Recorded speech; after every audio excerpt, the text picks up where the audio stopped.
El mundo se mueve, cruje. Pandemias, guerras. Todo parece estar perdido. Imperios caen, nuevos nacen. El mundo está dado vuelta. Hay un único remedio, una lógica y santa solución. Un podcast que rescatará al planeta de su destrucción total.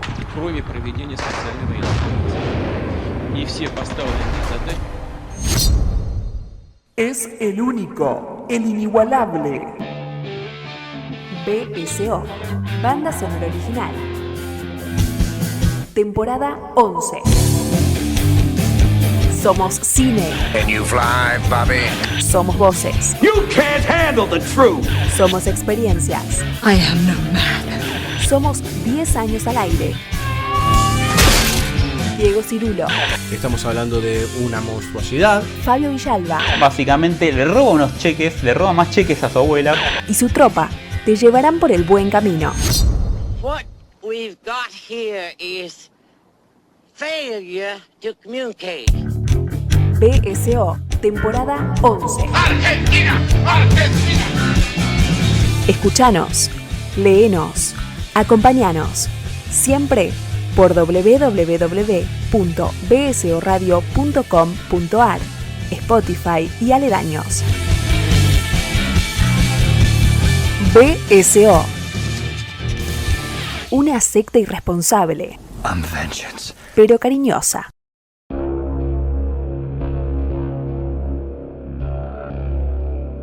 We didn't lie to you, folks. We told you we had living, breathing monstrosities. You laughed at them, shuddered at them, and yet, but for the accident of birth, you might be even as they are. They did not ask to be brought into the world, but into the world they came. Their code is a law unto themselves. Offend one, and you offend them all. And now, folks, if you'll just step this way, you are about to witness the most amazing, the most astounding living monstrosity of all time.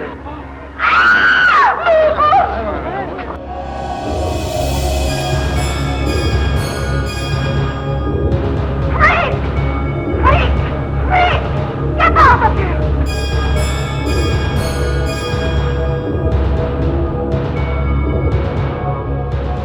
Señoras y señores, bienvenidos a una nueva entrega de Banda Sonora Original. En este bendito, pues ya tenemos que decir, bendito a medias 2022. Estamos en la Argentina, así que las cosas van y vienen. Pero por lo pronto nosotros seguimos adelante.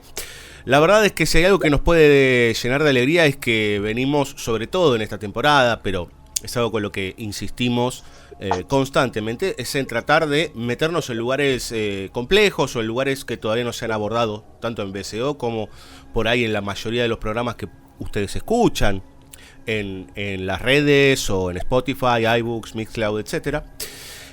Y hemos tenido varios desafíos durante este 2022, hemos hablado de Hugo del Carril, que es algo bastante difícil para esta época. Hemos hablado de Cautivos del Mal con Melina Cherro hace poquito, con lo cual nos metíamos con un director que no habíamos tocado en profundidad, digamos. Nos hemos metido también con Cara Cortada, una enorme y gigantesca película que goza de ser políticamente incorrecta para estas épocas, y ahí charlábamos con uno de nuestros más queridos amigos junto con Alberto Tricarico, que es Adrián Smukler. Lo nombro así en tercera persona, onda Maradona, porque en realidad tengo nuevamente gente que me acompaña en el día de hoy, porque hoy va a ser un capítulo complejísimo, pero yo creo que felizmente complejo, porque nos vamos a meter con una película que ya tiene 90 años, con un director que no sé cuán recordado es hoy, excepto por su vínculo con Drácula en el 31, pero por lo pronto vamos a charlar con el señor Adrián Smukler, el maestro. ¿Cómo le va, maestro? ¿Cómo anda? Muy bien, muchas gracias por el apelativo. Smukler está feliz, viste que ahora Riquelme habla. No, trato de no escucharlo a Riquelme, no tengo por qué escucharlo. No tendrías por qué, es cierto, sos riverplatense como yo y eso también nos hermana.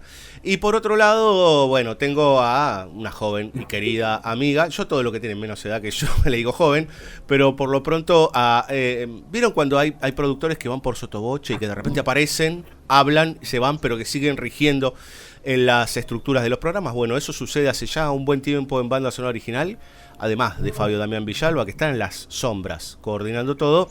Hoy, casi que diría que este capítulo es a petición de la joven que voy a presentar, pero además que nos animó para que estemos aquí reunidos. Joven Eiras, ¿cómo le va? Buenas. ¿Cómo anda? Hoy salgo de las sombras abajo del carromato de circo para agradecerles haberme escuchado. Te limpiaste el barro, ¿no? Te limpiaste el barro. No, por supuesto que no. Okay. Pero muy feliz de que podamos celebrar el aniversario 90 de esta película, que me parece una gran película y que ya que hacemos aniversario de tantas otras, me parecía que esta necesitaba su lugar. Y sobre todo que lo hayan traído a Adrián, que hace un montón que no podíamos charlar. Pero es que al aire, no sé si si alguna vez charlamos al aire de BCO, pero... No. Es que siempre Smukler me pregunta, ¿y Eiras dónde está? ¿Y Eiras cómo anda? ¿Y Eiras siempre te mando saludos, no sé si te llegan. A veces sí, a veces sí. No, es que yo le digo Villalba, le mandás vos, y Villalba a veces se acuerda, a veces no, porque depende, ¿no? Tiene el doppelganger Villalba, que a veces se porta bien, a veces se porta mal. Hablando ¿Dónde está Villalba? Claro, sí. Hablando de sombras, hablando de dobles y estas cuestiones, todavía no la nombramos, pero ya vieron el título del capítulo. Nos vamos a introducir en el oscurísimo mundo de Freaks, de Todd Browning, de 1932.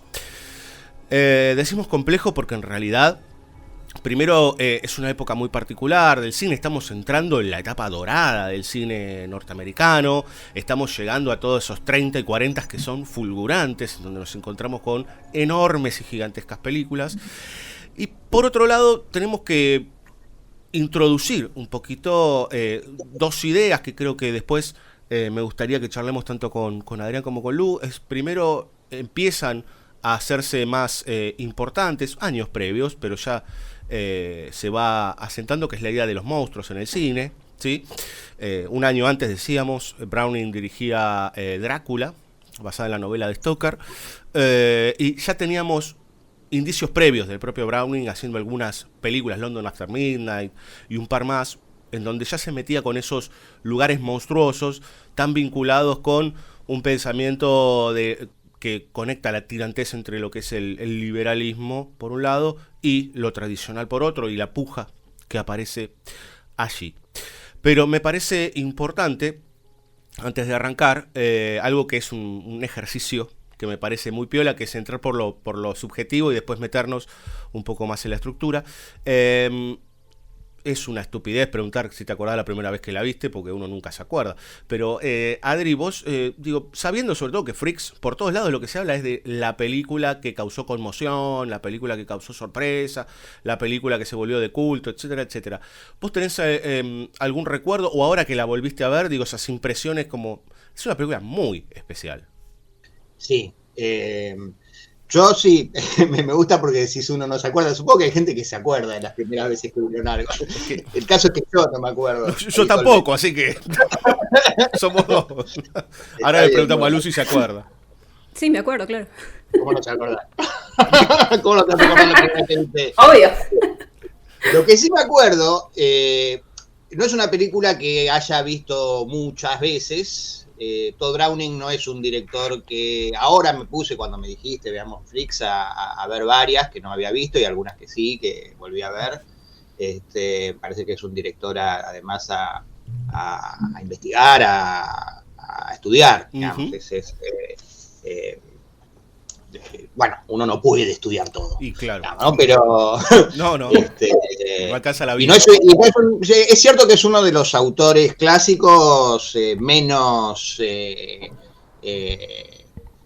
prestigiados. Totalmente. Como tal, digamos. Totalmente. No es habitual, inmerecidamente, ¿no? Porque es un gran autor. Uh-huh. Sí recuerdo que yo a los 14 años, empecé a comprar la enciclopedia Salvat del séptimo arte. La de tapa negra era, ¿no? Tapa negra. Sí, señor. Y ahora estoy buscando, pero se ve que alguna vez presté el tomo porque venía con cada tomo con un género, ¿no? Con un par de géneros. Sí. Y el género de terror sé que lo presté alguna vez y no lo tengo. Los dos primeros tomos no los tengo. Y alguno debía ser el de género de terror porque no... porque sí me acuerdo que ahí fue mi primer reconocimiento de la existencia de la película y mi primer impacto, que eran las fotos y lo que decía. Y que me generó siempre como una... no me acuerdo la primera vez que vi la película, pero sí me acuerdo en este caso la primera aproximación, que fue a través de la información que circulaba alrededor de la película, que me parece que también en eso es una película bastante particular, porque yo creo que es más la información que circula que la... inclusive es una película muy difícil de ver, muy difícil no de conseguir, sino de ver y de ver como película, ¿no? Uh-huh. Inclusive si no tenés toda la información que circula alrededor. Sí. ¿No? De hecho es una película imposible de ver, porque la película completa no existe hace mucho, así claro. Que y lo que vemos ya es un gran film maldito, digamos, ¿no? Es por ahí para mí el paradigma, en todo caso, no solo por lo que rodeó todo su realización, su estreno, sus prohibiciones, toda la sino por esa cosa monstruosa que tiene, digamos, inclusive como la cosa que se le agrega, la cosa que se le saca, uh-huh. ¿No? Como claro. De Cleopatra, una metáfora anticipatoria de la película misma, digamos, ¿no? Porque tiene ese final, epílogo, digamos, agregado, sí. De esos 30 minutos que le faltan, que vaya uno a saber qué, ¿no? Algunas cosas sabemos.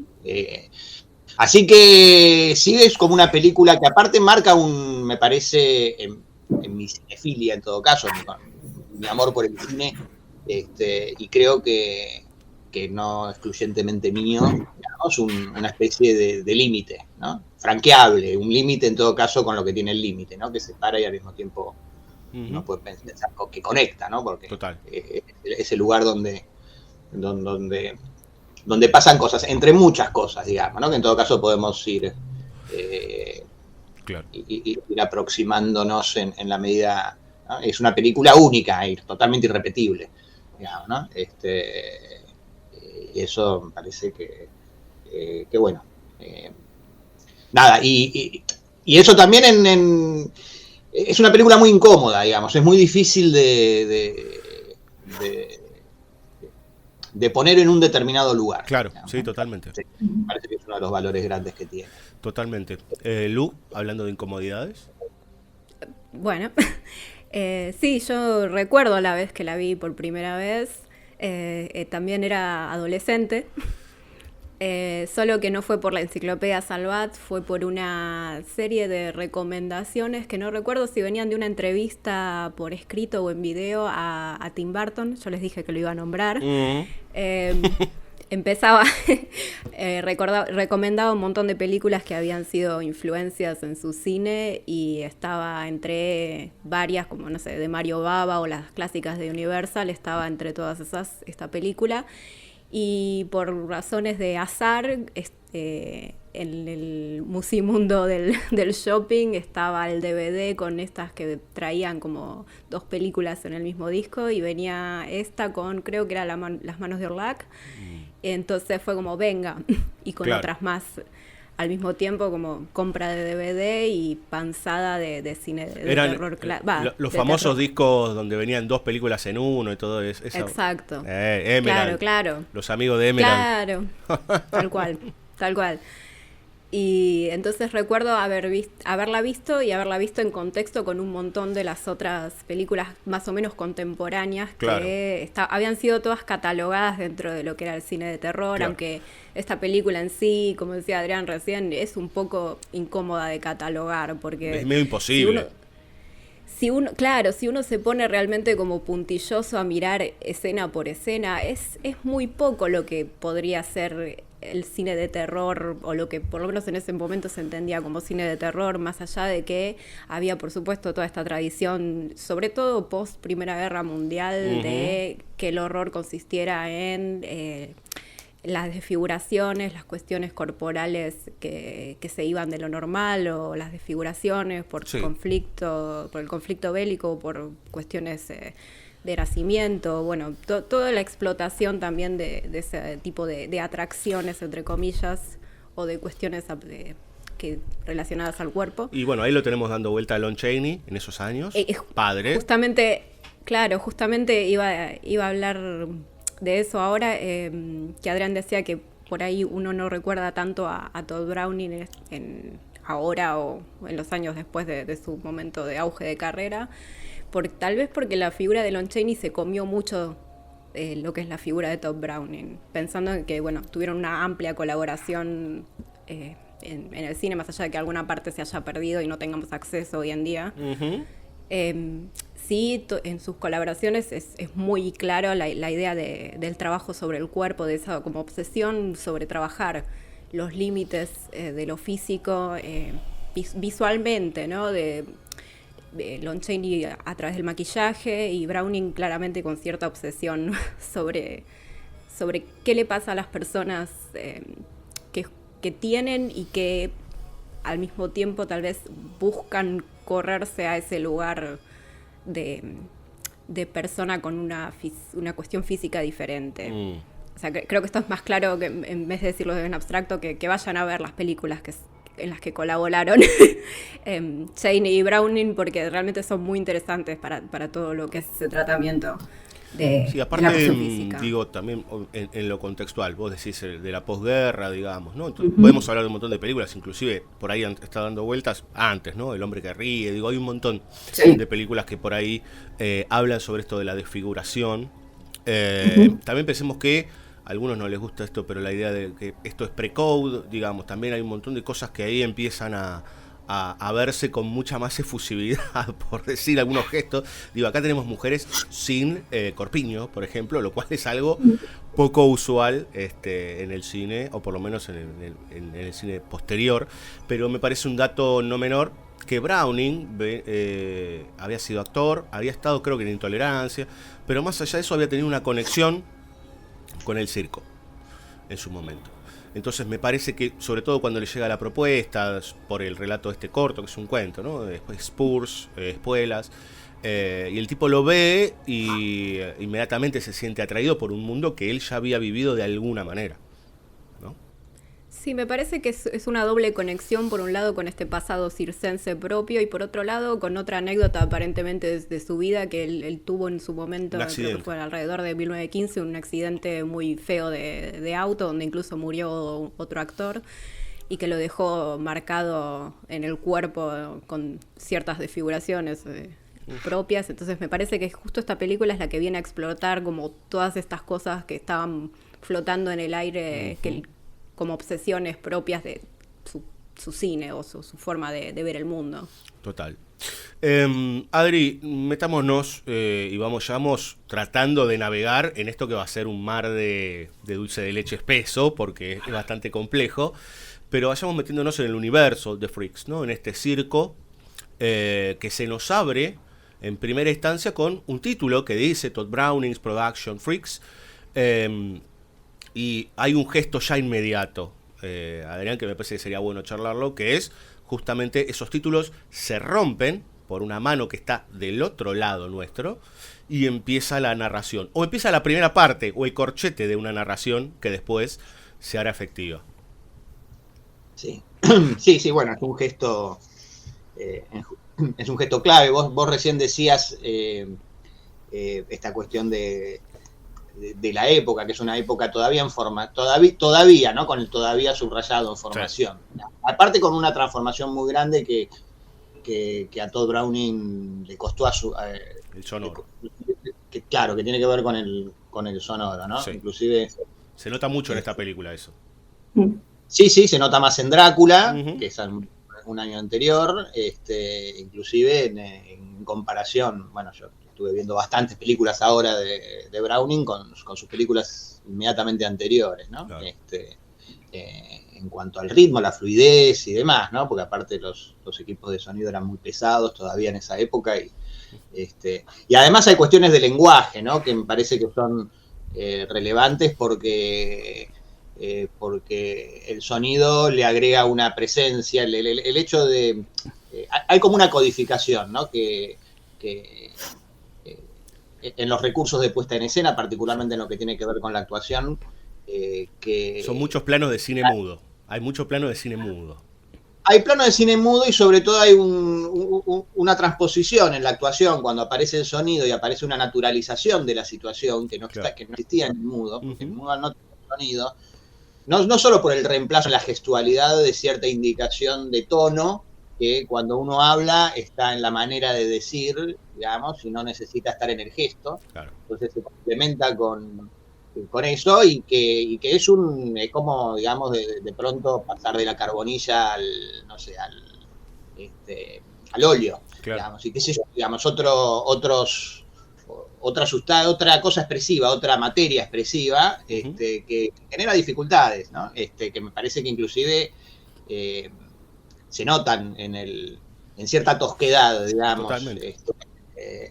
Que no quiero decir que no tenga capas de construcción, de sutileza y demás, ¿no? Pero de cierta rudeza, digamos, que por ahí tiene.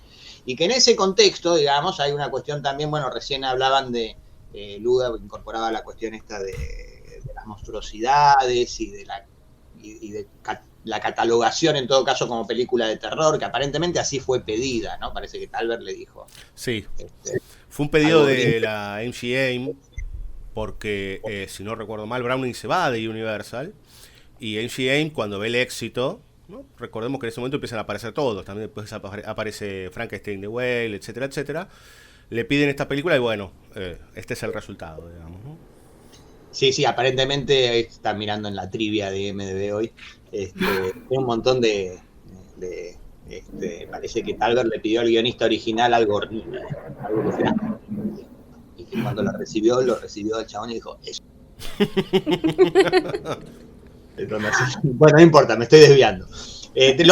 A lo que apuntaba en todo caso era que era un momento que cuando recién a fines de los 20 se está consolidando cierta, lo que Ángel llama Vareta estado de transparencia, total, digamos, donde a través de las codificaciones de género y demás, viene el cimbronazo del sonoro, y vuelve a revolver todo, digo, ¿no? Entonces, inclusive hay, en esto vos preguntabas por el gesto fundamental, digamos, sí, de la ruptura de la pantalla, ¿no? Exacto. Porque es el papel, pero es la pantalla. Uh-huh.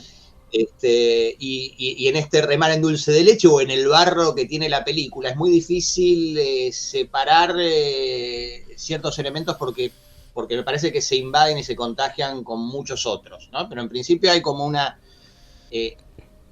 mezclando un poco las cosas que dijimos y las que faltan, digamos, ir agregando, ¿no? Uh-huh. La dejamos pendientes, pero la cuestión de lo monstruoso, de los límites, de la cosa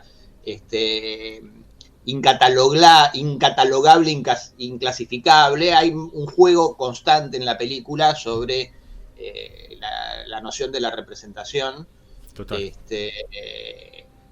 Muy autoconsciente, digamos, impactantemente autoconsciente. Yo no sé si hubo algún gesto de ruptura previa en el cine anterior de que lo que se te está presentando como pantalla parezca una mano que rompe, tratando de señalar la transferencia, digamos, sí, sí.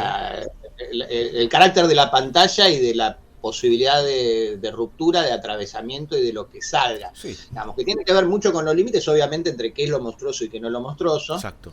De todo, y toda la relación entre, digamos,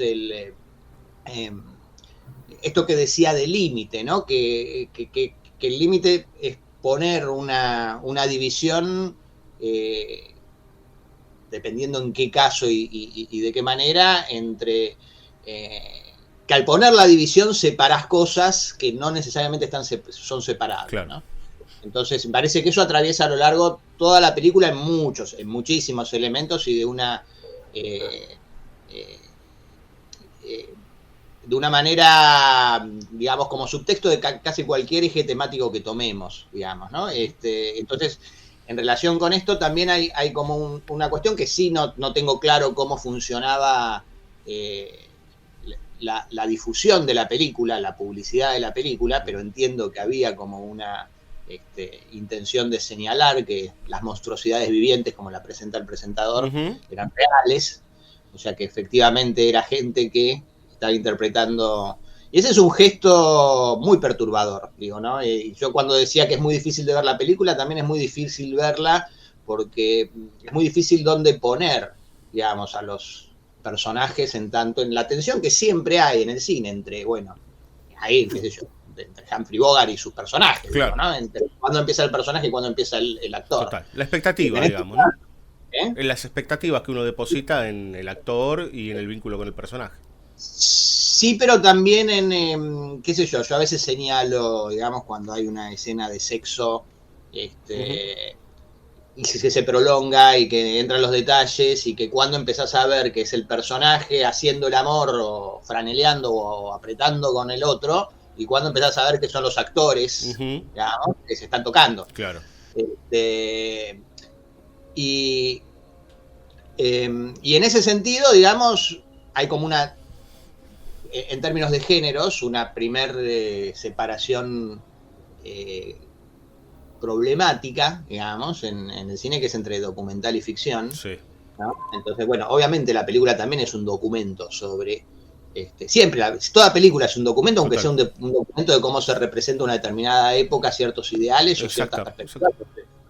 O se autorrepresenta a sí misma, o le gusta representarse o lo que fuera. Los códigos vestimentarios, actitudinales, digamos, que obviamente están expresados de una manera conscientemente artificial, pero ese artificio refiere a... Así que bueno, toda esa línea, digo, en la difusión de la película y en el carácter de la película es inmediato, es pregnante. Todo el que no vio la película pero escuchó hablar de ella sabe que son personas con deformidades o con caracteres físicos perturbadores, además, ¿no? Yo creo que parte del peligro que me gustaría, que para mí es importante tratar de esquivar, es restarles ese carácter perturbador por ser políticamente correctos en relación que es inclusive es el límite que la época nos pone ahora de cómo decirlo, ¿no? Es difícil decirlo, ¿no? Yo digo deformidades y no sé, está diciendo bien cuando decir deformidades, ¿no? Bueno, entonces bueno, el gesto ese de romper esa instancia de representación de esta es la pantalla que está ordenando, y todo el discurso, digamos, toda esa presentación es increíble. Digamos, ¿no? El lugar en el que coloca al espectador, digamos, ¿no? Porque se nos rompe eso y hay un personaje, el que rompió el papel hablando a cámara, hablando a los espectadores que en ese momento todavía no los ves, con lo cual sos parte de los espectadores a los que está hablando. Bueno, después en todo caso continuaremos con otros elementos, porque me parece que es muy potente el marco, ¿no? Porque aparte es el marco, ¿no? O sea, también está la pantalla y está el marco, es el marco de representación. Hace la introducción y después volvemos ahí, con una conexión muy fuerte, porque amaga mostrarte algo que no te muestra, y te lo va a mostrar al final, y te dice, bueno, todo empezó así, con lo cual te ordena todo ese marco de representación con una función muy autoconsciente. Así que es muy potente, es muy rico, no se agota en un gesto ni mucho menos así raro, sino es un elemento ordenador, digamos, del sentido. Total. ¿Lu?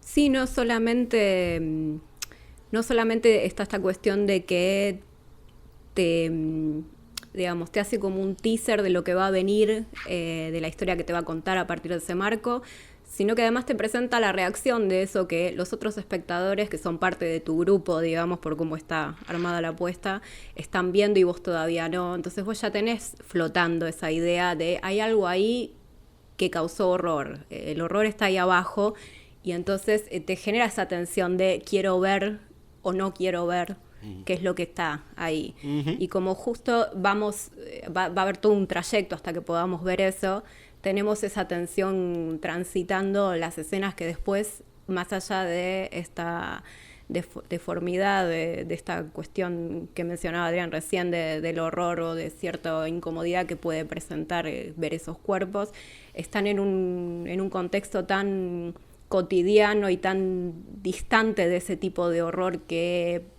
pretende como preanunciar esa reacción del espectador al inicio en el circo, que bueno, se genera como esa ida y vuelta en esto se supone que es un horror, pero no es un horror, pero sí está como esa idea.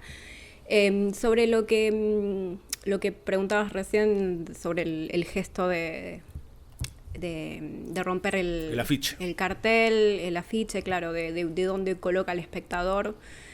Creo que en general toda la película es esta cuestión de como de romper la cuarta pared y de interpelar al espectador y sacarlo de ese lugar de comodidad como espectador, es algo que está haciendo continuamente. Hay un montón de miradas a cámara. Exacto. De muchos de estos freaks, de estos de personajes deformes, que es increíble, digamos, ¿no? Porque uno lo puede traducir como, bueno, mirar a cámara es un horror. Para mí es parte del refuerzo de esto que estaba diciendo Adrián. Claro, incluso es algo que tiene sentido con cómo está organizada la puesta de miradas dentro de cada una de las escenas. Porque siempre en cada escena alguien está mirando lo que están haciendo los otros personajes, ¿no? Entonces, en general, bueno, no sé, tenés conversación entre dos personajes y de repente hay un tercer plano del que está mirando esa situación. Y a veces ese saltar a otro plano o a esa otra otro punto de vista somos nosotros, exacto. Y eso es lo que hace la mirada a cámara del actor, del personaje. Entonces me parece que no es como casualidad o no es un gesto solo, sino que es parte de la organización de la película. Inclusive yo diría, me parece que sobre eso mismo, perdón, que a mí me da digamos, el conjunto de incomodidades creo que también tiene que ver con el trabajo, porque bueno, muchos de ellos, si no todos, eran actores de circo, o bueno, tenían la búsqueda del casting, digamos, recorriendo este tipo de sideshows, ¿no? En espectáculos de feria, digamos, pero estaban en Hollywood, digamos, ¿no? Y de pronto había todo un esquema que aparentemente aparte fue muy complicado y muy difícil.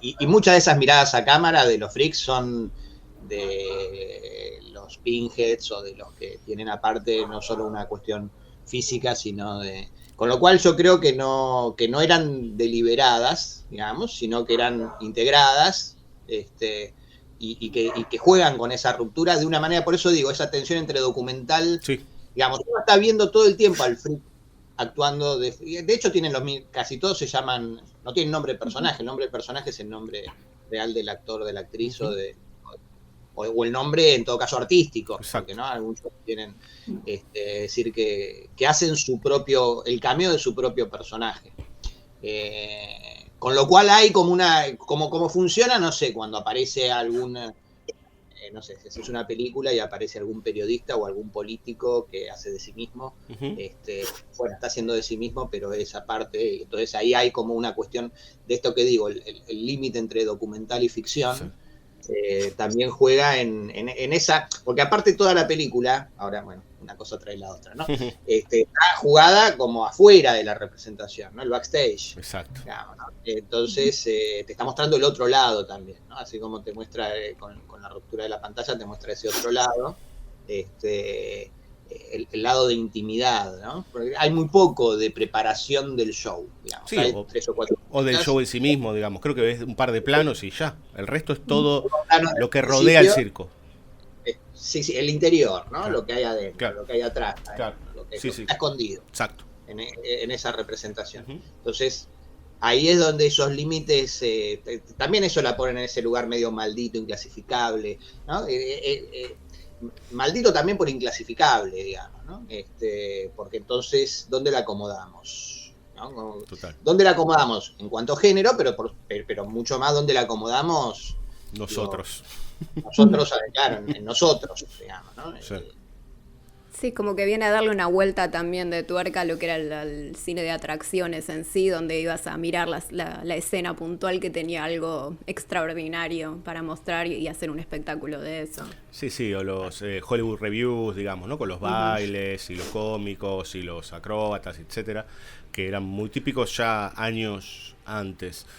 Yo me quedé con la idea de lo inclasificable, lo innombrable, digamos. Para mí eso es lo que más miedo puede generar o si quieren terror. Si hay algo que va caracterizando cada vez más a la humanidad es la necesidad de ponerlo en cajitas y en nombres a todo para que no se le escape, ¿no? Cada vez más etiquetas y más lugares para poner cosas. Sí. Claro, digamos, ¿no? Pero todo tiene que, digamos, inclusive sus divisiones y sus límites bien marcados. Lo cual ya es una pugna constante, digamos, ¿no? Porque nada tiene los límites extremadamente marcados. Bueno, eso también puede ser discutible, pero en el momento que te aparece esto, que es vamos a ser bueno, lo innombrable, lo que no queremos nombrar, lo que no queremos poner en palabras, lo que no queremos ver, digamos, entonces ahí, claro, hay un momento en donde entras en shock, digamos, ¿no? La película, la gente salía en el screen preview y demás, pero horrorizada porque le daba asco, digamos, ¿no? Porque le estaban trayendo algo que era el extremo, digamos, de lo que podías llegar a nombrar. Porque ¿cómo podés charlar de esto todos los días o ponerle nombre o ponerle un límite a esto, digamos, ¿no? Está como vieron cuando se habla de la imagen que a partir del rojo ya no ves más, pero sigue habiendo luz, digamos, ¿no? Bueno, ahí hay un montón de otras personas, ideas, objetos, etcétera, que no le podemos poner nombre específico y que cuando las ves, bueno, muy Lovecraftiano esto, ¿no? Cuando se nos aparecen así, como una monstruosidad, digamos, ¿no? Es que es una película que te confronta constantemente con distintas posibilidades de cuerpos que, como bien dice el presentador al principio, por un accidente de nacimiento, o sea, por chance casi, podrías ser vos tranquilamente, y además, si vos haces determinadas cuestiones o tus circunstancias te llevan a determinadas acciones, vos podés terminar también así, claro, como le pasó a Cleopatra. Entonces está ahí también esa constante confrontación de vos podrías hacer esto y vos podrías terminar así. Sí, aparte... y es algo que vos como espectador te pasa un poco como las siamesas, sí, que accionan sobre el cuerpo de una y lo siente la otra. Bueno, uno como espectador es medio como ese otro siamés del que está apareciendo en pantalla. Entonces, esa tensión sobre el cuerpo propio al ver las tensiones sobre los otros cuerpos en pantalla necesariamente está. Sí, bueno, la película hace una tensión constante, digamos, ¿no? Con, podríamos decir, el cuerpo y su doble o el cuerpo y su sombra, digamos, ¿no? La sombra que muchas veces se deforma, dependiendo del contexto y dependiendo de dónde te encuentres, ¿no? Y se empiezan a perder los límites. Pero pensaba en algo que me había quedado ahí flotando, que es que cuando nosotros ingresamos a la historia de los freaks, que es a través de la mirada de estos espectadores que no vemos nada, o sea, vemos el resultado, me parece que eso también es un gesto, porque está toda esta cuestión que decíamos antes del asco, del miedo y demás, pero por otro lado hay un juego con el morbo, digamos, porque ¿qué hay ahí? ¿Qué es lo que está ahí? Bueno, ahora te tenés que meter. No sé qué pensás vos, Adri. Sí, bueno, ahí está, es como para acusar de... Cuando Ángel habla de los principios heurísticos, sí, ¿no? Ahí tenemos los tres, ¿no? Tenemos eje vertical, tenemos fuera de campo, y principio de simetría, sí, todo junto. Muy, digamos, recién Lu decía, ¿no? Lo miramos desde arriba, ¿no? O miramos hacia abajo, no sé cómo decía, pero es lo mirar mismo. Desde arriba, mirar hacia abajo, en este caso es o sea, miramos, se nos dice como que vamos a mirar, el resto de los espectadores ya vio, hay una que es la que se horroriza, pero mira, pero espía, ¿no? Supongo que es muy loco, porque es una sola, digamos, ¿no? Pero grita, ¡ah! Y pero después está como que quiere mirar y no se anima, ese morbo o esa tensión o ese deseo juntado a el podríamos ser uno de nosotros, y de hecho se señala el uno de nosotros, ¿no? Que aparte es claro. La ceremonia. Sí, y aparte es como la definición, porque esto que decía Lu recién de nuestra otra parte, nuestro hermano siamés, el personaje, digámosle. Que el cine es un procedimiento que en su concepto, digamos, es básicamente un articulador de identidad, digamos, ¿no? Entonces, en la proyección que tenemos con los distintos personajes, nos conformamos justamente en la relación con el otro y con lo otro, ¿no? Porque también la relación con el otro, que define nuestra identidad, quién es, y que definimos como opuesto, como objeto de deseo, como envidia, como cosa, ¿no? Me gustaría ser como, me gustaría no ser así, me veo reflejado en, y esas tensiones que bueno, que en el Evangelio está como ver la paja en el ojo ajeno y no la vida en el propio, ¿no? Que es como, en general, lo que más te molesta del otro es lo que más ves, lo que de alguna manera, lo que más mirás. Lo que más mirás y lo que más te molesta es lo que en definitiva oscuramente sos, digamos, claro. ¿No? O tenés más miedo a lo que tenés más miedo y rechazo en el otro porque lo sentís como algo que te carcome, digamos. Y eso en lo monstruoso, digamos, es un elemento de construcción de identidad clave. Pero me estoy perdiendo y vos me habías dicho, me habías llevado, perdí el norte. En el morbo, estábamos hablando del morbo. En el morbo, sí. No, y en esa situación inicial, porque lo que quería decir es esto que Lu señala, que te podés convertir, digamos, de hecho es lo que le pasa a Cleopatra, le pasa, aparte puntualmente por esto que estoy diciendo, ¿no? Porque ella es quién es el monstruo, digamos, ¿no? Entonces es un monstruo moral, claro. Y Hércules, pero sobre todo ella. Y está esa tensión por ambición, por deseo, por juego, por ironía, por burlarse de, digamos, por aprovecharse, en lo que se termina convirtiendo.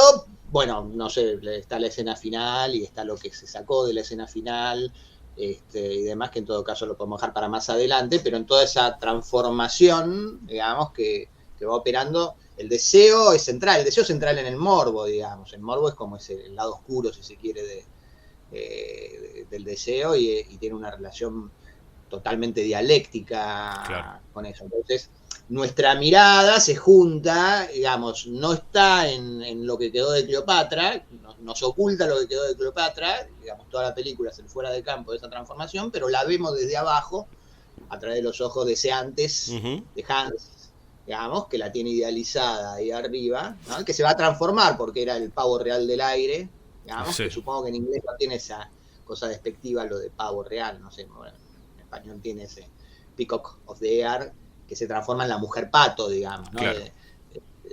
Del final es como un poco el... Que no puede volar. No puede volar, digamos, ¿no? O sea, que queda ahí en el piso. Totalmente, pero a través de los ojos deseantes de Hans, ¿no? Que además esa jugada, por eso digo, el eje vertical es como que nos hundimos, nos metemos en ese ring cuadradito, y vemos en espejo desde abajo, digamos, configurativamente, y tenemos al nivel, que aparte tienen como ese peinado parecido, son las dos rubias, ¿no? Frida, te diría las tres, pero... las tres, sí, ¿no? Sí. Podemos meter a Madame Tetralini también ahí. Pero en ese sentido pensaba también en la idea de que, bueno, cuanto más, digo, esta idea de ese corralito, o, bueno, en esta época habla de corralito, no sé, pero digo, en este... No, por favor. 2001 Odisea... La semana no, por favor. 2001 Odisea Argentina. En esta prisión, en este, como vos decías, como en este prisma en donde está el cuerpo de Cleopatra, digo, es un poco también esta idea de mirar el abismo, digamos, ¿no? Digo, cuanto más miras el abismo, te empieza a mirar a vos. Digo, ahí empiezan todas esas tensiones que hablábamos antes, ¿no? Que me parece que eso se arma durante toda la película hasta que pegas la vuelta y volvés al aquí y ahora, por decir de alguna forma, ¿no? Yo creo que un elemento configurativo que me parece a mí muy genial es la escena de la bañera, ¿no? De la bañera... Ah, increíble, sí. Porque se repite el mismo gesto, sí, digamos, ¿no? Y aparte nosotros no vemos y suponemos que... Aparte, digo, no lo podemos mostrar acá en radio, digamos, ¿no? Pero hay una parte que ella está mirando para abajo, digamos, ¿no? Esto también es cine pre-code, ¿no? El tipo se está bañando y ella mira para abajo. Y decimos, che, ¿qué onda esto? Digamos, ¿no? Un poco mucho. Y el tipo sale por abajo, ¿no? Se muestra el dispositivo y encima agarra la rueda como si fuese un carrete de cine, digamos, ¿no? Está todo ese jueguito, digamos, de generar que... No, mirá, era un dispositivo, era un truco. Por eso digo, se repite el gesto, pero se repite desde, si se quiere, desde... Porque, bueno, Froso y Venus ofician un poquito como puente, ¿no? Como lugar de equilibrio. Digamos, ¿no? En todo el conjunto de parejas, porque hay parejas por todos lados, digamos, todo el tiempo está puesta la tensión, aparte del morbo del deseo, digo, ¿no? Porque, bueno, Lu recién mencionaba las siamesas, digamos, que se casan las dos, una se casa, la otra tiene, ¿no? Y obviamente uno se empieza a hacer preguntas. Los mismos personajes dan a entender que hay un problema ahí con que el recién casado tiene a la hermana siamesa que no se duerme a la noche, por lo tanto no lo deja. No, y aparte es muy claro cuando el pretendiente la besa a la otra y la otra siente que está leyendo, ¿no? Porque le dice, no, lee toda la noche, digamos. Y la otra sí. No me acuerdo. ¿No? Claro, y la otra siente el beso del... es muy zarpado, sí. Digo, ¿no? Pero después eso se desplaza a casi todos los personajes, el nacimiento de la hija de la mujer barbuda y el hombre esqueleto, todos los juegos obviamente los juegos de seducción, ¿no? Entre Hans y Cleopatra, entre Cleopatra, digamos, es como hay un continuo, ¿no? Por eso digo, hay como un continuo de Venus dejándolo a Hércules, que está seducido y que está a su vez con Froso. No, Frodo no, Frodo es el del Señor de los Anillos. Me puso otra línea. Y bueno, por eso, digo, entonces esa cosa monstruosa, horripilante, está directamente conectada, digamos, en la estructura de la película con esa pulsión de deseo, digamos, ¿no? Sí. Porque aparece con la hermafrodita, digamos, ¿no? O el hermafrodita. Claro, ¿no? El Josephine Joseph, sí. O no me acuerdo cómo se llama, ¿no? Víctor Victoria. Digo, hay... Muy impresionante, ¿no? Uh-huh. Bueno, el juego con la sexualidad o con los dos sexos en un mismo cuerpo también está jugadísimo en la película muchas veces. El tartamudo cuando aparece y se está divirtiendo dice, soy Roman Lady, y dice que las chicas romanas no pueden tartamudear, dice o algo así, se va, digo, desvistiendo, y ahí arman un montón de tensiones con respecto a eso, lo de las siamesas también, ¿no? Porque uno e inclusive con otras parejas, ¿no? La mujer sin brazos con el enano, y uno se hace unas preguntas retorcidísimas, digamos, ¿no? Con todos esos personajes. Sí, claramente. De hecho, bueno, no sé, eso te lleva a googlear ahora que es tan fácil. No, y el hombre sin brazos, el que se hace el cigarrillo, que aparentemente lo cortaron porque era muy largo, pero se hacía el cigarrillo. Claro. Digamos, no solamente se encendía, sino que es parte de un show que el chabón hacía. Sí. Bueno, tuvo 4 hijos. Así que se la rebucó él. Claro. No solo enrollaba cigarrillos. No solo enrollaba cigarrillos. ¿Era príncipe o era el nombre artístico? El príncipe. Nombre artístico. El príncipe. Ok. Pero bueno. volviendo. El presentador dice, ¿no? Que Cleopatra era una Peacock of the Air, ¿no? Una mujer muy hermosa, que un príncipe se suicidó por ella. She was once a beautiful woman. A royal prince shot himself for love of her. She was known as the Peacock of the Air. Con lo cual te ubica como de un extremo al otro en esta posibilidad de transformación, digamos, en la que con un núcleo en estas tensiones que a lo largo de toda la película, como fuera de campo básicamente, pero en la estructura, digo, en el guión, digamos, son relaciones amorosas, digamos, ¿no? Sexuales. Total. Está muy sexualizada toda la película. Total. Sí, aparte poner a Cleopatra, digamos, ¿no? Que históricamente es la mujer por la que los hombres se mataban. Julio César, Marco Antonio y toda la volada en la historia, digamos, ¿no? Un personaje tan pregnante en la estructura de la historia en general, digamos. No, y pasa con, qué sé yo, con la hermafrodita, pasa, digo, le dicen algo, le dicen un piropo y después... Dame un cigarrillo. El otro claro, y el otro cuando pasa y lo mira a Hércules, su parte femenina, sí. Y dice, yo creo que a ella le gustás, pero él no te quiere. I think she likes you, but he don't. Digamos que en ese sentido, siempre cito la misma escena, pero en esa cuestión del morbo, volvemos a la escena de Psicosis y el auto, digamos, ¿no? Esa tensión, esa pulsión tan oscura de cada una y uno de nosotros. Bueno, esto se extiende en buena parte de esta película, digamos, ¿no? Yo quiero ver, pero no quiero ver. A mí me pasa la tensión con unos personajes que son los que tienen microcefalia, que son 3, que me generan como una sensación de mucha impresión, pero por el otro lado estará por venir, estará por verse, ¿no? Como también es el veo pero no veo, veo pero no veo. Y me parece que en ese sentido es súper potente cómo te va llevando, te va empujando hacia ese lugar.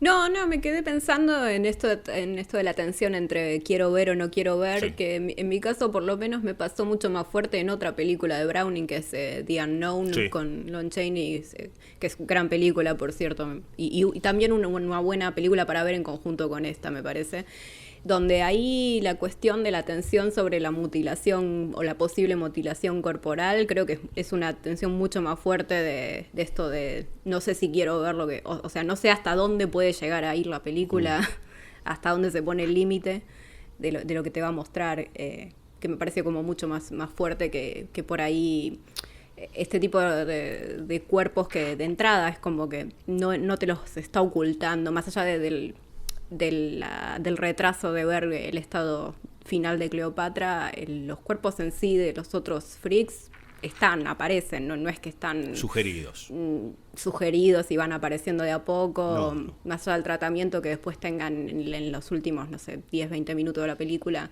que tienen claramente otro tono, sí. Y otra forma de mostrarlos, pero no es, me parece que no están como con ese tono inicialmente.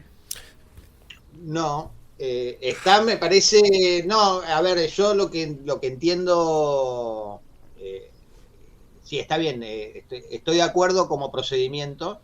Me parece que lo que decía Diego, no sé si interpretándote o como yo lo veo, digamos, tiene que ver con vuelvo a lo mismo, ¿no? Con esa tensión entre son cuerpos reales. Claro. Digamos, ¿no? ¿Cómo lo veo? ¿Cómo lo acomodo? En el caso de Unknown, bueno, es un chabón que aparte simula no tener brazos y que seguramente no se los cortó después. ¿No? El personaje sí, no, claro, claro. Lon Chaney. Sí, es una película genial, The Unknown es inclusive. Pero bueno, ahí es Lon Chaney haciendo de un chabón que dice no tener brazos y que después se los corta por... estoy spoileando. Spoiler. Es como Tiempo de Revancha. Claro, está muy bien. tremenda, la película es tremenda. Bueno, me distrajeron. Es porque no quiero ver, es porque lo que uno no quiere ver me parece que tiene que ver con ese...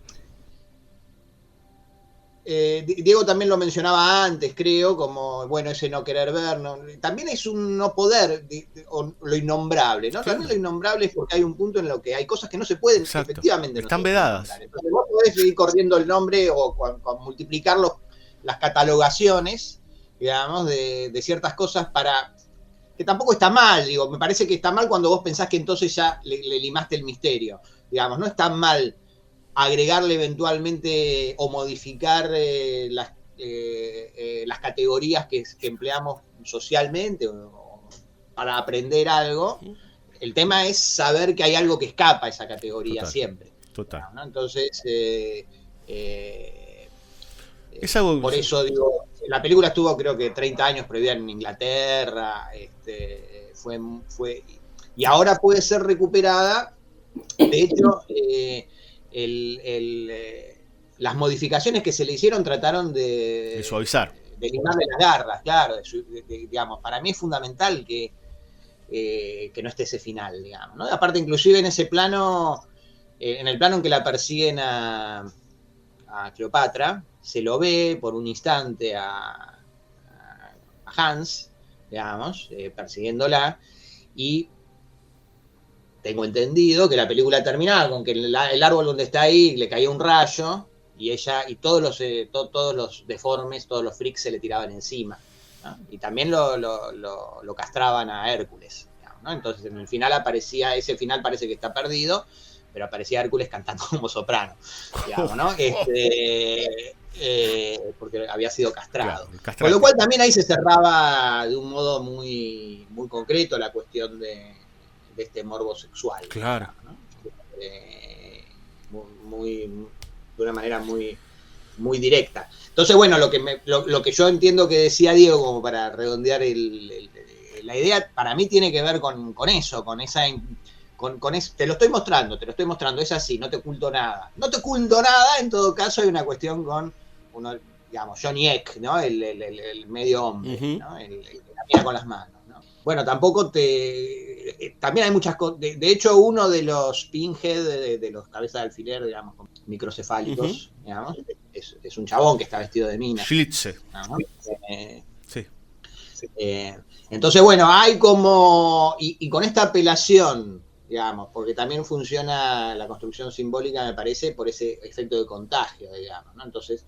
Bueno, ¿en qué se transformó Cleopatra, esta mujer que era tan idealizada y qué sé yo? Bueno, te lo dejo como posibilidad para el final, podría, eventualmente es una tensión, entonces que queda ahí como, bueno, me lo vas a mostrar, que por eso tiene ese eco, si se quiere, en Venus mirándole a él bañarse y en realidad no es agua, es sudor porque está laburando y en realidad baja por abajo. Pero upa, ¿qué me comí? Claro. Digamos? ¿Qué me comí que estaba viendo que ella y en todo caso, ¿con qué naturalidad? Bueno, qué sé yo, el mundo del circo, ¿no? Para los que estamos afuera. A lo mejor se bañan ahí, se ven, qué sé claro. yo. ¿No? Se lo toma con mucha naturalidad ella. Que juega con eso no te mostré, está muy bien lo que decís, te muestro el procedimiento como un guiño de construcción, pero el efecto de tu deseo de ver asociado a el mismo gesto del deseo y la repulsión y miro o no miro, que también podría ser ese miro o no miro, ay, te miro. Sí. Y con lo que decía Adrián recién, con esto del truco de la bañera, es fantástico porque te juega con el deseo propio y al deconstruírtelo de eso, al mostrártelo, te hace confrontar con, bueno, vos tuviste este deseo, hacete cargo, mira cómo lo tuviste. Me hace acordar a cuando, Adrián, hablabas en clase sobre, ¿cómo se llama? Femme Fatale de Palma, la escena del baño, que hablabas de eso. No, que hablabas de eso, de que le hacía a propósito, ponía la escena de las dos mujeres en el baño a propósito para generar algo en el espectador para después cortarlo con el otro que aparecía. Bien, sí. Bueno, es un procedimiento muy, muy estructural en De Palma, digamos, ¿no? En Hitchcock, digamos, ¿no? pero digamos, paradigmáticamente mencionamos Psicosis recién. Claro. O sea, esa tensión de Norman espiando a Marion mientras está entrando a la ducha, ¿no? Entonces en lo que se transforma. Entonces, bueno, ahí es donde... bueno, porque no es una tensión que inventa Hitchcock ni De Palma, digamos, es una tensión que está entre en el ser humano. En todo caso, el arte lo que hace es ponerlo en imágenes, por eso inclusive si viniera Todd Browning después superado el susto y dijera la verdad que a mí me pareció divertido y no es que pensé todo esto, no lo pensaste porque lo hiciste, quiero decir, ¿no? Está ordenado de esa forma. Claro. Y en todo caso, si a Todd Browning en su momento no se le ocurrió la simetría con la presentación, la simetría no deja de estar por eso, digamos, es un procedimiento sintáctico que ordena la construcción de sentido porque está pensando la acción de la película. Entonces voy a llevar al espectador a mirar hacia abajo en un lugar que no es una bañadera, pero podría serlo, digamos, a ver en qué se transformó esta mujer hermosa, y después pone una chica que se acerca y con su mirada, en una situación de deseo y de cita pendiente que tienen, y que él dice haber olvidado, lo mira desnudo, hasta donde nosotros podemos, y entonces la desnudez de él es una construcción nuestra. Claro. Que no estuvo en la película, pero después viene el guiño de complicidad donde te dice, te lo mostré deliberadamente así para hacerte creer esto, digamos, y entonces te muestra también simultáneamente el procedimiento. Es muy genial, digamos, me parece toda esa construcción realmente impecable, digamos, ¿no? Así muy precisa, inclusive con las tensiones que se producen en un miedo de mirar, en un deseo de miro la desnudez a la persona que deseo, vinculada con en lo que se transforma todo eso, ¿no? Total.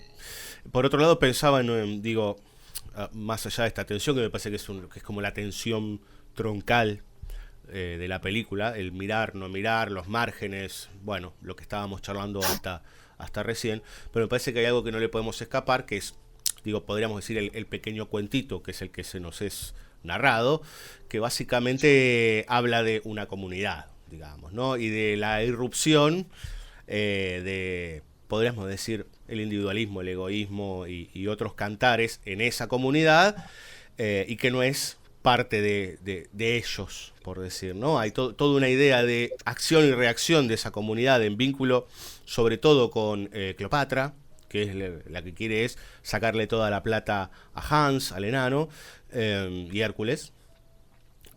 Toda esa irrupción de esos personajes genera un cambio dentro de esa comunidad que es organizada, es una comunidad que cuando tiene que reaccionar se organiza. Y por otro lado hay algo que a mí me parece súper interesante, digamos, ¿no? Porque así como podríamos pensar que así se mueven y se ven naturalmente entre sí, digamos, los personajes, cuando ven lo que sucede, que intentan envenenar a Hans, ahí sí cambia completamente la apuesta, digo, por lo menos la apuesta lumínica, y autoconscientemente se denominan monstruos, digamos, ¿no? O sea, se ponen en las sombras y avanzan como si fuesen esas monstruosidades que salen desde las sombras. Pero, bueno, me fui medio por las ramas, pero fundamentalmente esta idea de la comunidad o la colectividad, digamos, de fenómenos, en donde irrumpe sobre todo Cleopatra, digamos, ¿no? Que es la que viene a desordenar, la que viene a hacer ruido, y la que sobre todo tiene un fin último, que es un fin egoísta. Sí, hay algo con eso que, digamos, toda esa comunidad que se termina organizando incluso visualmente como una suerte de masa conjunta en esas sombras que los agrupan a todos abajo de los carromatos, es algo que viene construyéndose de a poco, que va materializándose en imagen, pero parte como del sonido, de lo que se habla, de que todos por ahí en las escenas individuales están comentando lo que está pasando entre Hans y Cleopatra, pero son como comentarios al pasar mientras hacen otras cosas, pero esos comentarios van evolucionando, se van haciendo más carne por ejemplo, en las advertencias puntuales físicas de Frida a Hans o después de Frida a Cleopatra, hasta que después todo lo que individualmente cada freak va observando desde las ventanas o va comentando entre ellos individualmente, todo eso va como transformándose o agrupándose hasta llegar a esa comunidad general donde todos convergen como presencia física para, desde el silencio, de solamente la mirada acusatoria, digamos, y el accionar corporal en sí, o con elementos como la navaja o el arma que sutilmente sacan y limpian para amenazar a Cleopatra al final. Todo eso se va como juntando, se va materializando y se va haciendo presencia física para accionar sobre el cuerpo físico de la otra persona. Y finalmente convertirla en una de ellos, claro, ¿no? a la fuerza. Está ese ritual, digamos, que de la boda, que te vamos a hacer una de nosotros, ¿no? La vamos a hacer una de nosotros. Después la aceptamos, ¿no? Como una de nosotros, y ahí ella se horroriza, digamos, ¿no? Porque hasta ahí como que no... Yo creo que en todo caso pongámosle, debilidad de la película es la actuación de Cleopatra y de Hércules, digamos. Que bueno, me parece que tiene que ver con eso que digo de... Que son personajes muy desagradables desde el principio y yo diría hay como cierta torpeza, podemos decir, en la edición fina, digamos, ¿no? Me parece que se podría haber editado de un modo más donde la gestualidad despectiva no fuera tan marcada, claro, en todos los hermanos Rolo y en todos los que se burlan de ellos, de modo tal de que pudieras hacer, ¿no?, un pie un poquito más en ellos. Porque me parece que en la estructura de la película lo tiene, digo, ¿no? Porque yo podría pensarla a ella como, bueno, se está poniendo en pedo, tiene esa cosa ambiciosa, tiene esa cosa de juego, está borracha, y ahí le cae la ficha cuando sé que yo voy a ser uno de ustedes, no de una forma tan desagradablemente despectiva necesariamente, sin matices, digamos, sino como una cosa más de horror, digo, no para empatizar y que la entendamos y que entonces podamos tener pero sí por lo menos como para darle un contexto un poco más humano, ¿no? Son como demasiado inhumanos, de una manera demasiado gruesa.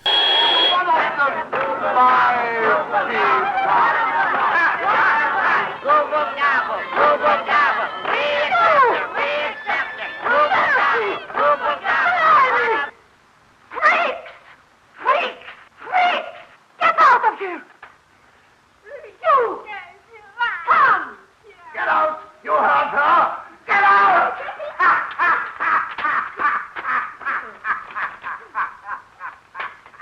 You fools! Make me one of you! Will you? Well, what are you going to do? What are you, a man or a baby? Please, please. You make me ashamed. Ashamed, you!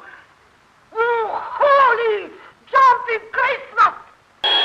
Pero, perdón, también podríamos pensar, digo, en el momento en que a Cleopatra le cambia la gestualidad y empieza a mirar, ¿no? Que hace hasta un poco más de silencio y todo, digamos, ¿no? Hasta ese momento está verborrágica, después llega el slimy freaks y demás. Pienso que de alguna forma también, digo, pensándonos y con toda esta idea del morbo y todo esto del espectador, que miro y no miro, digo, también de alguna forma se le corrió el velo como a nosotros se nos corrió el afiche. Sí, por eso, sí, totalmente, a eso me refiero. Para mí por eso es una cuestión de ser un poco más delicado con la edición, de decir, de cuidar un poquito más la lógica del personaje, digamos, ¿no? Con eso probablemente hubiera bastado, más allá de que está muy marcado en la actuación, sí. Pero bueno, son cosas que en la edición se pueden atenuar eventualmente, ¿no? Si no dejas la transformación completa de la gestualidad, digamos, de la alegría a la furia o ese tipo de cosas y lo vas graduando y pones alguna cosa en el medio, bueno, eventualmente, digo, ¿no? Lo señalo en función de esa posibilidad, digamos, de que ahí se pone una separación gruesa de algo que me parece que la lógica de la película no tiene, y que por ahí hubiera estado bueno que la sostuviera, digamos, ¿no? Que tiene que ver con esta falta de solución de continuidad, esta cosa que venimos diciendo de los límites y demás, sí. En esa transferencia, porque todo esto que estamos hablando, evitando la palabra comunidad organizada, compañeros. Bueno, la comunidad organizada. Juan Domingo, ¿no? que estuvo muy bien descrito todo el proceso por Luciana de cómo se van vinculando, integrando aparte, lo había tirado antes, de todos los momentos en los que hay espectadores, ¿no? Gente mirando desde afuera, particularmente en esa parte, ¿no? Todos los que se transforman en mirada acusatoria, pero que también a ellos les cae la ficha en esa fiesta, digamos, ¿no? Que se horrorizan de ella. Por eso ese horror es doble, digamos, ¿no? Ella se horroriza, que también tiene esta función, estoy mezclando todos los temas, pero bueno, toda la película los mezcla, digamos, ¿no? Esta función de la relación con lo otro y con el otro que decíamos, ¿no? De que no hay, ¿no? De que esta transferencia, de que me rechazo lo que de alguna manera siento que podría ser o que tengo en el oscuro fondo de mi ser, y que entonces se proyecta como que lo que hace el otro está mal. Hay un momento en ese vínculo que las películas de horror y los policiales negros en términos más morales eventualmente juegan con la habilidad de ese límite, pero hay un momento en el que vos decís, esto no, digo, ¿no? Yo muchas veces uso Norman Bates como momento, porque en mi vida lo fue, digamos, el momento que mencionaste del pantano, ¿no? Donde estás identificado, y decís, che, estoy identificado, estoy con Norman Bates, soy un poco Norman Bates, y el horror que tiene la cosa de, date cuenta que hay un Norman Bates adentro tuyo, pero también rechazalo, digo, claro. Está bien el rechazo, digamos, no es que con eso quiero decir, che, hacete cargo que vos sos Norman Bates, hacete cargo que hay un Norman Bates dentro, pero que está dentro tuyo para que lo rechaces también. Con lo cual ahí, en la situación de la fiesta, se da ese doble rechazo de quién es el monstruo. Digamos, exactamente. Exacto. Y en todo ese final, que es tremendo, para mí es increíble, aparte ahí es donde está, ¿no? en los freaks arrastrándose por el barro, es el barro constitutivo, por eso hay un barro primordial ahí, ¿no? Hay como un descenso a ese barro primordial que podría tener una analogía con el pantano de Psicosis, pero ahí es donde todo, pero es el conjunto, porque vos mencionabas, y estaba muy bien, la ambición y la codicia de Cleopatra, pero también está el deseo de Hans. Total. Digamos, ¿no? Que tampoco hay que olvidarlo, digamos, ¿no? Porque hay un deseo porque está la cuestión de quiénes somos nosotros, qué nosotros somos los nosotros que somos nosotros, digamos, y la paridad con Frida. Claro. Que no quiere decir, che, vos enano te tenés que casar con una enana. Que Frida es hermosa, es genial, digo, es un personaje alucinante. Sin contar que aparte, cuando uno se entera que ellos dos en la vida real son hermanos, más no la compliques, ¿no? Es como más tensionante todavía. Y sí, son iguales. Sí. Bueno, tiene que ver con eso. Yo no sé si les pasó ahora que ya están más grandes ustedes, a Luciana, que está igual que siempre. No crece, Luciana, no crece. Bueno.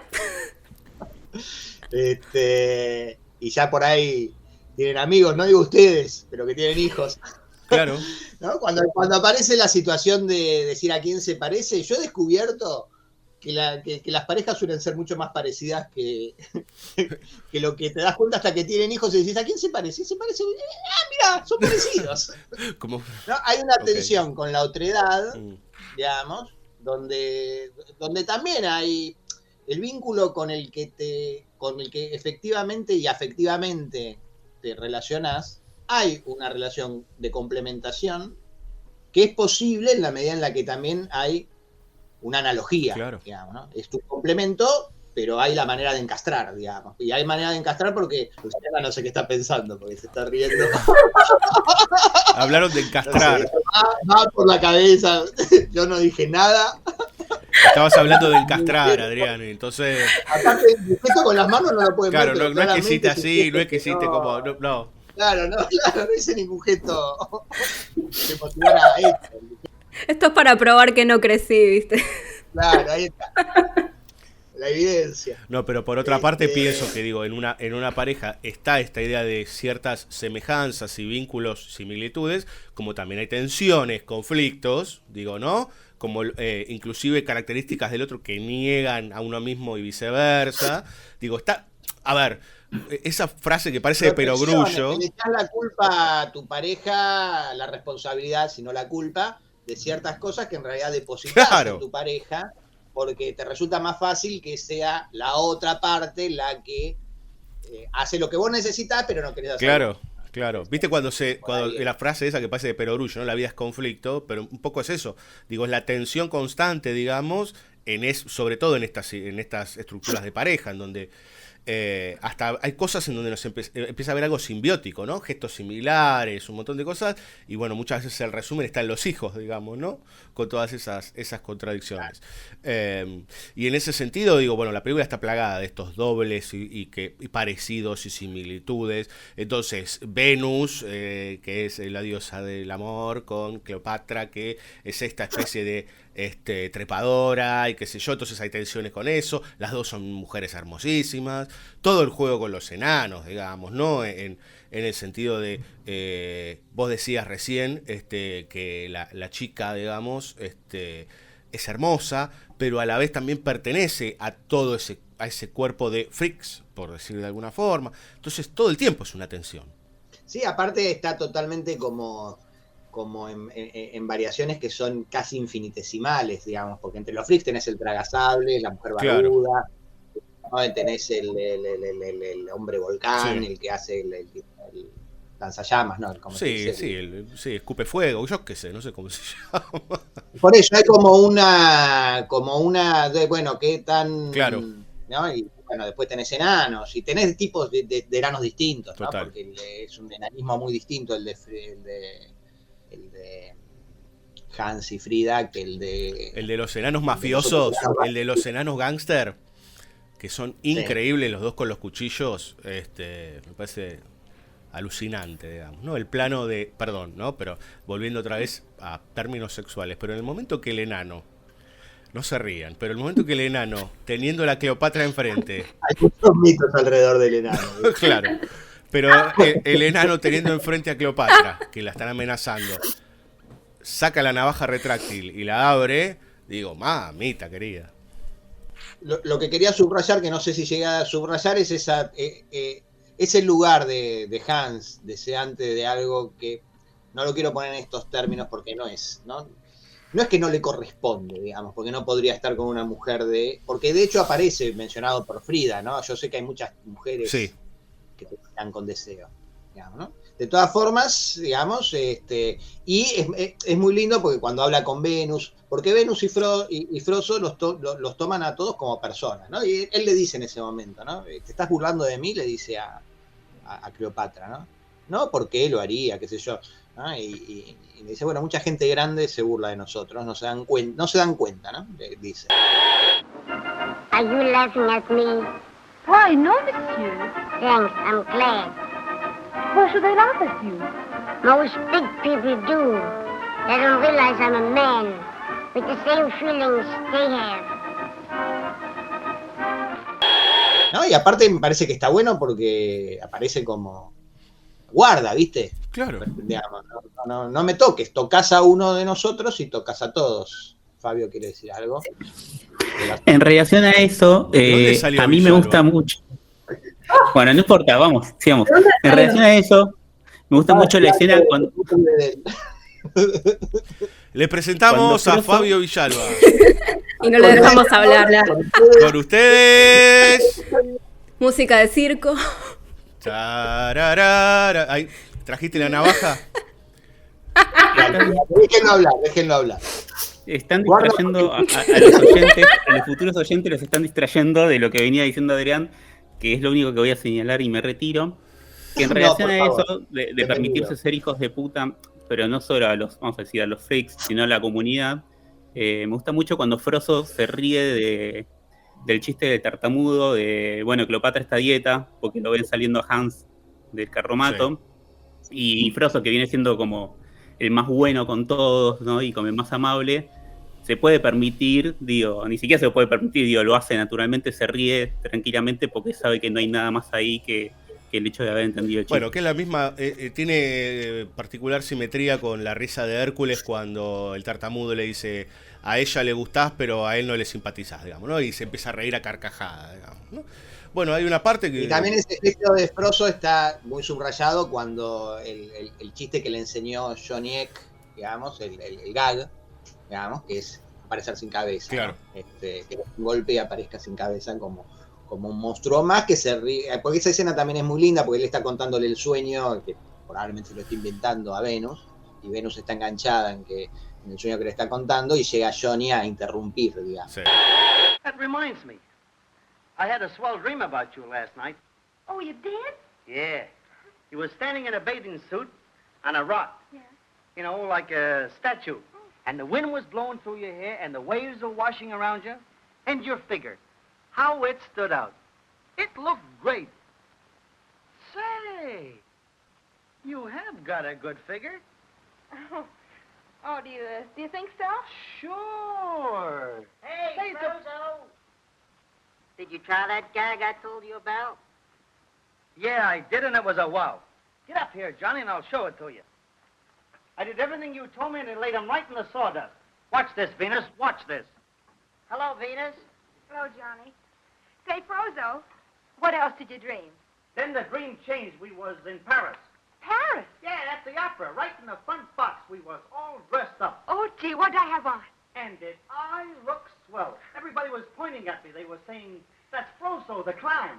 And was I embarrassed? Did they say anything about me? Sure. Well, what did they say, huh? Hit me. Go ahead, hit me. On the head, hit me.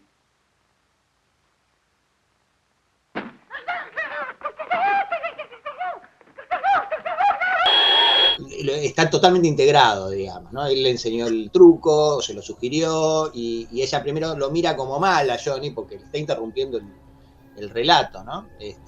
No porque ¿qué haces vos, freak? Digamos, ¿no? Al contrario, porque después le pregunta qué tal Johnny. O sea, está como articulado de esa manera, ¿no? Como aparte que está vinculado. inmediatamente entiendas que lo que le molesta es que es uno más. Lo mismo cuando él le hace la pellizca a Venus o Daisy, la otra siente, digamos, no hay un problema, ellos no tienen un problema con la monstruosidad física entonces me parece que es interesante también porque uno es un payaso, digamos, como que está en el medio de lo convencional, sí, jugando para exhibir, ¿no? Que también está maquillado y es otro de los gestos de... bueno, eso es maravilloso, ¿no?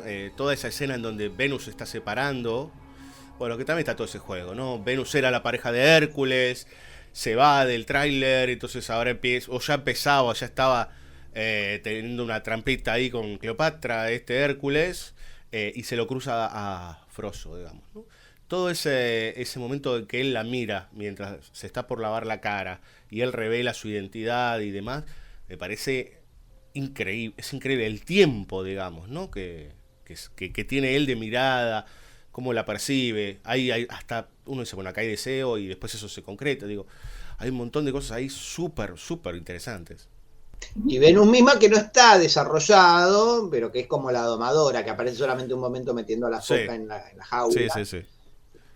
O sea que también está con un, no sé, probablemente, no sé si estaría en la media hora que faltó, si no lo incorporaron, pero bueno, su función en el circo es domadora, digamos, es la maestra de animales, con lo cual también está como en un vínculo con una otredad, si se quiere, más primordial, más primigenia de diálogo, claro, de control. Habría que ver qué se jugaría ahí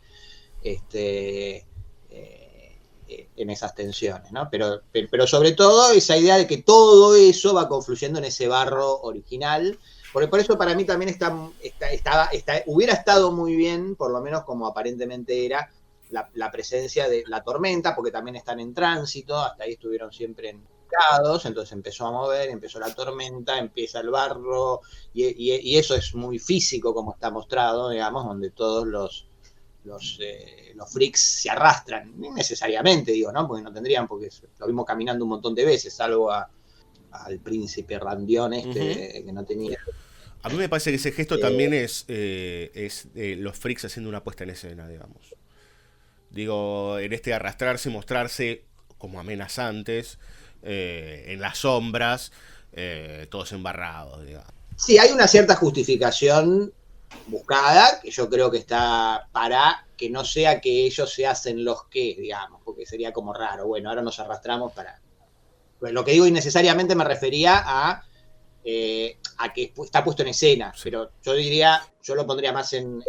porque van por debajo de las carretas, o sea, hay como el otro se está arrastrando porque tiene la cuchillada, con lo cual hay como una, y hay como un rodearlo, que en todo caso uno le puede señalar como, qué sé yo, a la puerta de Titanic, el verosímil fotográfico necesario, pero que hay con una idea de construcción en lo tormentoso, lo embarrado, lo que... Sí. Pero sobre todo, como diseño, en todo caso, de puesta, de señalar esa cosa donde ellos vuelven a hacer como una especie de sustancia primordial, que en el vínculo de la sexualidad también es como, bueno, que inclusive tradicionalmente, digamos, ¿no? Esta idea de que es un castigo, una suerte de castigo divino. La separación de los sexos. No, me refería a bueno, ¿por qué nacen así? ¿No? Que está puesto en el terrateniente que llega con... ¿no? Está puesto en... Son una cosa que está mal, digo, sí. ¿No? Y entonces, bueno, está esa cosa constitutiva, digamos, donde participa en todo caso... llamémoslo, si no digamos, una esfera que hasta ahí no había participado mucho, que es el marco, si se quiere, que no había participado mucho, pero que en todo caso me parece que hay una simetría con esa escena que estoy diciendo del terrateniente que encuentra a Madame Tetralini, digamos, donde está, si se quiere, la versión primaveral, digamos, y aparte están ellas bailando como las tres gracias, digamos, como una cosa muy idílica, muy conservada, muy preservada, y la inversión de todo eso en ese barro, están en un lago, ¿no? Y el chabón lo describe, el chabón que trae no sé si era un conde, un varón, digamos. Sí, el dueño de la tierra. El dueño de la tierra, pero están en Francia, ¿no? Que también es algo que tiende a perderse mucho, ¿no? Hay algo piola ahí. Perdón que lo nombraste y no me lo quiero olvidar, es muy fácil para mí eso, olvidarme, que se menciona que están en Francia, no sabemos dónde, se menciona cada tanto París, y a mí me parece que, digo, así como alguna vez cuando charlamos de Seven, que la ciudad no tiene nombre, ¿no? Que eso universaliza de alguna manera, pero a mí me parece que eso también aporta a la idea de lo deforme, informe, el tránsito, dónde están, en qué márgenes, porque aparte se habla de París como ciudad central, ¿no? Con todo lo que significa París y todas las cuestiones de la avanzada y la cultura, bla, bla, bla, bla, bla, y de repente nos encontramos con esto que está en los bordes, en algún lado, no sabemos dónde, pero cerca de Francia, hay gente que habla alemán, con lo cual también tiene mucho vínculo con la tensión franco-alemana post-Segunda Guerra Mundial, hay un montón de cosas ahí que me parecen súper interesantes, y en el medio metido, porque dice, ¿no? American Circus, creo que dice en un momento, cuando vemos uno de los trailers, aparecen los norteamericanos también, digamos, no el mundo anglosajón. Entonces ahí me parece que se arma como esa especie de, me parece mucho, ¿no? Babel, pero digo, como este juego de multiplicidades en un no sé dónde, que también genera como cierta inestabilidad. Sí, y aparte esta cosa, digamos, inestabilidad y yo diría también este barro constitutivo, claro. Porque lo ves claramente, yo la verdad que ni me acordaba que estaba en Francia, cuando ahora la volví a ver y la vi 3 veces en este mes, para tenerla bien fresca y madurada. Y creo que la primera vez ni registré, digamos, me preocupaba muy por otras cosas y me sorprendí cuando dije, pero en algún momento pensé dónde es y me imaginaba que era Estados Unidos y la volví a ver y no, Francia, digamos, ¿no? O sea, no se siente como, no hay un intento de afrancesamiento de la película ni de europeización, digamos, podría ser en Luisiana, digo, ¿no? Sí, en una cosa medio selvática, pantanoso. Pantanosa y demás. Pero que me parece que tiene que ver con esa idea de ese nacimiento de una nación que es Hollywood, claro. Digamos, ¿no? De la idea de un espacio-tiempo universal que se nutre de todas las tradiciones europeas, sobre todo, sí. Pero y en todo caso hay como una cosa un poquito arcaizante, digamos, que no sé si en términos de época aparece algún elemento que te ubique exactamente en qué año o en qué momento están. No, si se plantea. No, a mí me parece súper importante que no esté claro.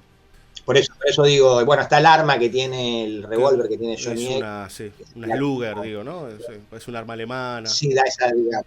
Supongo que ahí es, pero no hay muchos elementos, digo, ¿no? Por ahí hay algún otro que se me perdió, qué sé yo, no. pero que claramente podría ser de, no sé, estar en algún lugar medio indeterminado, ¿no? Esa indeterminación me parece que es que está buena, que es importante, que es que organiza, digo, ¿no? Sí.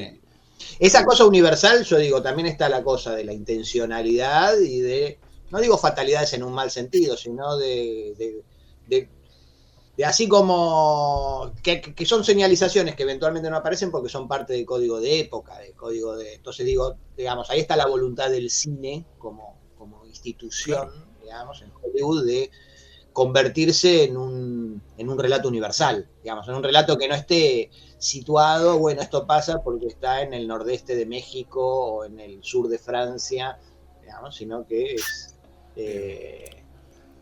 esa idea, pero que integra lo que vos decís de Torre de Babel, digamos, ¿no? De multiplicidad de lengua, de cosa universal, sí. ¿No? Que está dando vuelta, digamos, donde... Sí, totalmente. Sí. O sea, todo eso integrado en la misma lógica de construcción de sentido en relación de las tensiones del deseo, claro, de ese barro en el que se lleva, y de ese monstruo en el que de alguna forma todos nos convertimos para ver cómo salimos en todo caso de ahí, ¿no? De ese barro. Y pensaba en términos de lo arcaizante, digamos, ¿no? Y toda esa tensión de Hollywood trayendo tradiciones europeas. Y hay todo un vínculo para mí en ese sentido con lo romano, con lo bacanal, digamos, que se hace muy presente y que por otra parte, digo, si uno tiene un poquito leído algo de la historia romana, también había otras ideas en cuestión de lo sexual, digamos, ¿no? Era mucho más evidente ver gente que tenía relaciones con mujeres u hombres, digamos, era otro el universo. Entonces traer esa tensión, digamos, arcaica, si queremos, el aquí y ahora de Freaks, o aquí mismo, nosotros viendo esa película, me parece una bomba, digamos, ¿no? Porque de hecho desarticula un montón de miradas que hoy se creen novedosas, cuando en realidad han sido, podríamos decir, preexistentes, fueron anuladas por ciertos puritanismos, pero vienen otra vez a incidir como un cuchillo, digamos, ¿no? Bueno, mirá, esto no es que era tan simple. Uh-huh. Totalmente. No. Inclusive en eso yo incorporaría esta cosa de lo circense como cosa de exclusión y demostración espectacular, si se quiere, de estas deformidades que en todo caso desde una perspectiva, digamos, Foucaultiana uno podría decir, bueno, como para afirmar el otro es ello, está excluido y entonces yo no soy, me reafirmo en mi identidad a partir de que yo no soy eso. Y esa cosa, desde vos decías recién esa respuesta puritana que tuvo la película, digamos, y que llevó mucho tiemo de maduración y de cambio de perspectiva, y que ahora en todo caso ese puritanismo se expresaría en una especie de adocenamiento, digamos, del conflicto, ¿no? De ese limado de garras y decir, bueno, ¿no? Esa cosa que hay tan de época de está todo bien con todo, claro, mientras no me moleste demasiado, por eso digo, para mí está bueno no sostenerlo, pero bueno, pero me perdí en el barro constitutivo de a dónde estaba apuntando con eso. Con esto creo que hay suficiente, aunque insuficiente, porque es una película inagotable, Freaks, y todo lo que justamente en la perversidad y en la fantasía construye en cada plano, en cada escena, en cada acto. Señorita Eiras, como siempre, gracias totales. Gracias a usted, por favor. Señor profesor maestro Smukler, lo vemos pronto. Bueno, eso espero. Nos estamos viendo en este mismo momento. Le puso onda al final porque vinimos con toda la oscuridad, con todo lo... Ok. Señores y señores, muchas gracias por habernos acompañado como siempre. Banda Sonora Original siempre agradece a sus espectadores y a todos y todas los que participan en nuestros capítulos. Hoy nos tocó Adrián. que ya es un regular de nuestras temporadas. Lueiras, que cuando levanta la voz. Bueno. Fabio Villalba, que lo tenemos en la sombra y hace gestos cuando decimos estas cosas. También Andrés Brandari, Belén Saitú, a Nicolás Aponte, a toda la familia BCO, como también a nuestra locutora estrella Dani Jorquera, a Andrés Cirulo, a la gente de Terraza Branding, que si tienen una necesidad visual lo buscan como @Terraza Branding. Lo digo así corrido porque si no me cago de risa, pobres. Siempre hacemos el mismo chiste con Villalba, pero hoy estoy solo. Bueno, lo único que me queda para decirles es que sigan escuchando nuestros capítulos. Nos veremos seguramente en 15 días. Métanse a YouTube porque estamos reeditando capítulos allí y estamos con Reflexiones y Reflejos, una sección que va solamente en YouTube. Les mandamos un abrazo grande y piensen si en realidad algo de lo que charlamos en este capítulo, si en realidad todos somos un poco freaks. Nos vemos la semana que viene o dentro de 15 días o no sé cuándo. Chao.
Nos vamos, hasta el próximo capítulo. Te esperamos con... nada, como siempre.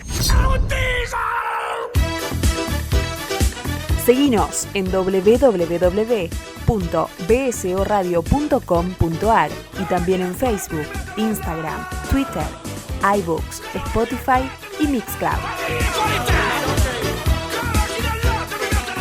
BSO, 10 años al aire. Somos irresistibles. Sabelo. Chau.